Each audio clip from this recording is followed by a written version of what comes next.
Hi, welcome to the weekly roundup, and kicking off this week we've got two pieces of news with regard to DPi-V. So the first one is that there's been a 1 week delay to the launch of DPi-V. So this basically means now that if you've ordered the standard version, that's now going to be coming out on the 16th of October rather than the 9th of October.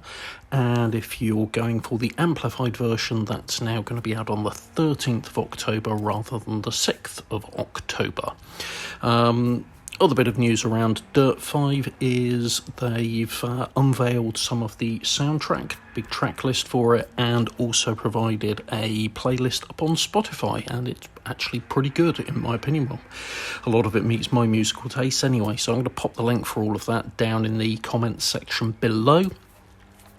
Moving on from that, with regard to the BTCC game, there's an interview with Stephen Hood that was carried out by GT Planet, which is well worth a listen. Goes into a lot of depth about what's going to be coming for the BTCC game, what their aims are, what their ambitions are, how they're going to position it, etc. So strongly recommend you take a look at that, and again I'll pop the link for that down below.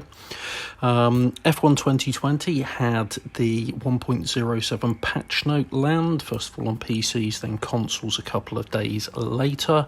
Mainly bug fixing and little bits and pieces in there on that one, but it did also support the Schumacher Keep Fighting Foundation charity DLC, which had some new liveries, some new overalls, helmet, gloves, etc. into the title. $3.99, and all of the funds for it go to charity. So I've picked that up. I think it's a worthwhile one, so take a look at that and see how you feel about it.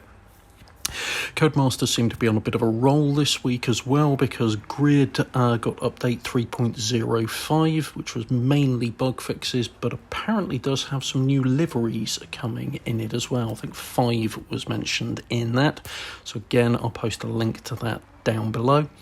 And then finally for this week's roundup, it's quite a short one this week, WRC 9. It's been announced by the FIA that it's going to be the platform for their upcoming FIA Rally Star scheme, which is basically a rally version of the GT Academy, open to people aged between 17 and 26 years of age, so I'm definitely not in that category. I doubt I'd be fast enough if I was, but I'm definitely not in that category. It will be released via DLC in December, and the winner of it will be able to basically get a sponsored drive in one of the feeder series for the WRC, most likely WRC Junior, JWRC as it is also known, so that one's well worth keeping an eye out for. It'll be interesting to see how that pans out. So yeah, that's this week's news, fairly small amount of stuff. So if you found this interesting, please do hit the like button. If you want to see more content like this, subscribe away and hit the bell icon to be notified when posts get popped up. And while I'm waiting for this video to render and upload, I'm off to play a little bit of Tony Hawk's Pro Skater 1 and 2 demo, as that's landed now. I'm looking forward to that, because that takes me back in time a bit. Something non-motorsport or car related, but there we go. Thanks very much. Take care, everyone. Bye.